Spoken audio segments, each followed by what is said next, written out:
জয় গুরু, বন্দে পুরুষোত্তমম।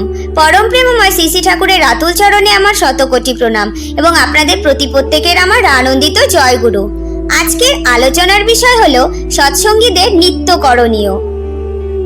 অনবরত বীজ নাম জপের অভ্যাস করা, প্রতিদিন উষা ও নিশায় 30 মিনিট থেকে 45 মিনিট ধ্যান করা, প্রতিদিন প্রত্যুষে অন্ন জল গ্রহণের পূর্বে ইষ্টবিধি নিবেদন করা এবং প্রতি 30 দিনের দিন সদীক্ষায় তা ইষ্টস্থানে পাঠানো, প্রাতকালীন ও সন্ধ্যাকালে নির্ধারিত সময়ে বিনতি প্রার্থনা করা, প্রতিদিন সকালে খালি পেটে একটি থানকুনি পাতা ডাঁটা সহ চিবিয়ে খেয়ে 1 গ্লাস জল পান করা, প্রতিদিন কাজকর্মের ফাঁকে 3 থেকে 4 বার শবাসন বা শব ধ্যান করা 5 থেকে 7 মিনিট, সদাচার পালন ও সাত্বিক আহারই ধর্মীয় বিধান, ধূমপান ও মাদক পরিহার করে চলা, প্রতিনিয়ত যাজনশীল থেকে অপরকে দীক্ষার মাধ্যমে শ্রী শ্রী ঠাকুরের সাথে যুক্ত করা, কারণ ধর্মদান শ্রেষ্ঠ দান, প্রস্রাব পায়খানা করে উপযুক্ত শৌচ করা, নাকে মুখে কানে আঙ্গুল দিলে সাথে সাথে ধুয়ে ফেলা, সৎ গ্রন্থাদি অধ্যয়ন, সৎসঙ্গে যোগ্যদান, ঋত্বিক সহচর্য,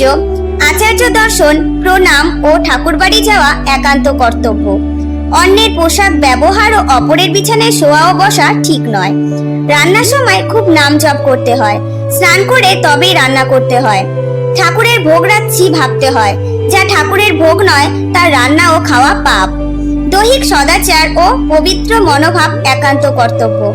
মায়েদের ঋতুগায়ে 3 থেকে 4 দিন ছোঁয়া নাড়া উচিত নয়।